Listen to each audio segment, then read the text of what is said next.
चार भाइयों की कहानी। एक बार की बात है, एक गांव में एक मछुआरा रहता था। उसके चार लड़के मोहन, सोहन, अनिल और कपिल थे। मछुआरा नदी में जाकर मछलियां पकड़ता था और उसको लेकर जाकर मार्केट में बेच देता था, जिससे उनके खाने का गुजारा ही केवल हो पाता था। एक दिन मछुआरा अपने चारों लड़कों को बुलाता है और कहता है, बेटो अब तुम बड़े हो चुके हो, मेरे पास तुम लोगों को देने के लिए कुछ भी नहीं है। इस मछुआरे के काम में ज्यादा कमाई नहीं है। तुम शहर में जाकर कोई कमाई का हुनर सीखो और जिससे तुम कमाई कर करो। अपने पिता की यह बात सुनकर सभी भाई मान गए और अगले दिन शहर के लिए चल दिए। थोड़ी दूर जाने पर उनको चार रास्ते नजर आए। उनमें से बड़ा भाई बोला, हम सबको इन अलग अलग रास्तों पर जाना चाहिए और 4 साल बाद हम यहीं पर मिलेंगे। सभी भाई इस बात को मान गए और अलग अलग रास्ते पर निकल गए। मोहन जिस रास्ते पर गया था उसको कुछ देर चलने पर एक व्यक्ति नजर आया, जिससे मोहन ने बात की उसको कुछ हुनर सीखना है जिससे वह कुछ कमाई कर सके। वह व्यक्ति बोला, मैं चोर हूँ और तुमको कुछ भी चुराने का हुनर सिखा सकता हूँ। पहले मोहन डर गया, लेकिन बाद में उसने सोचा हुनर सीखने में बुराई कैसी है, तो वह उस व्यक्ति की बात मान गया और उसे चुराने का हुनर सीख गया। कुछ समय बाद वह इतनी सफाई से चीजें चुराने लगा जिससे किसी व्यक्ति को कुछ पता भी न चले। दूसरा भाई सोहन जिस रास्ते पर गया था उस पर चलने पर वह एक नदी के पास पहुंचा, जहां पर एक व्यक्ति टेलीस्कोप की मदद से आकाश के तारों और ग्रहों को देख रहा था। सोहन ने उस व्यक्ति से हुनर सीखने की बात बताई। वह व्यक्ति सोहन को टेलीस्कोप से तारे ग्रह को देखने का हुनर सिखाने लगा। उसके पास यह हुनर सीखते सीखते कुछ समय बाद सोहन बहुत अच्छे से यह हुनर सीख चुका था। जाते समय वह व्यक्ति को ऐसा टेलीस्कोप देता है जिससे धरती और आसमान की दूर की चीजें साफ देखी जा सकती थी। तीसरे भाई अनिल को रास्ते पर आगे जाने पर एक शिकारी नजर आया। अनिल के कहने पर वह उसको यह हुनर सिखाने को तैयार हो गया। काफी मेहनत के बाद वह धनुष तीर की मदद से किसी भी निशाने को भेदने में कारगर हो गया। जाते समय शिकारी ने अनिल को तीर और धनुष दिए। चौथा भाई कपिल जिस रास्ते पर आगे गया तो उसको एक घर नजर आया जिसमें एक दर्जी कपड़े सिल रहा था।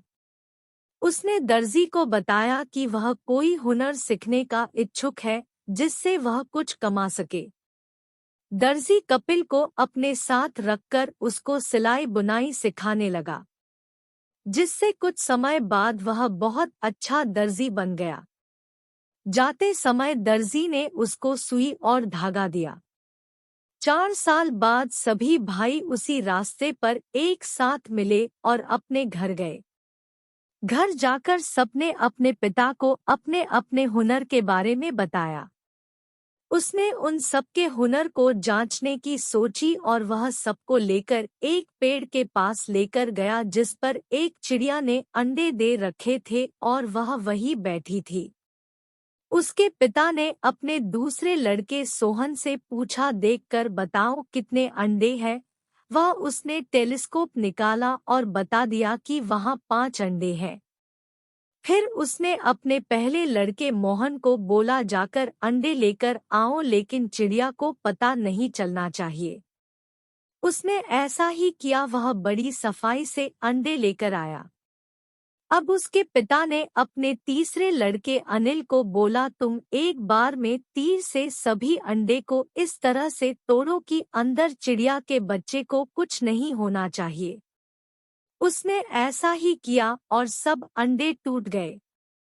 अब मछुआरे ने अपने चौथे लड़के कपिल को बोला, अब तुम इन सब अंडों को सिल कर दिखाओ। उसने सब अंडे सिल दिए और बड़ा भाई मोहन उसको वही चिड़िया के पास रख आया।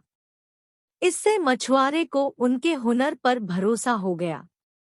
मछुआरा जहाँ रहता था वहाँ के राजा की बेटी को एक ड्रैगन उठा कर ले गया। राजा ने यह ऐलान कर दिया कि जो भी राजा की बेटी को ढूंढ कर लाएगा उसकी शादी वह अपनी बेटी से कर देगा।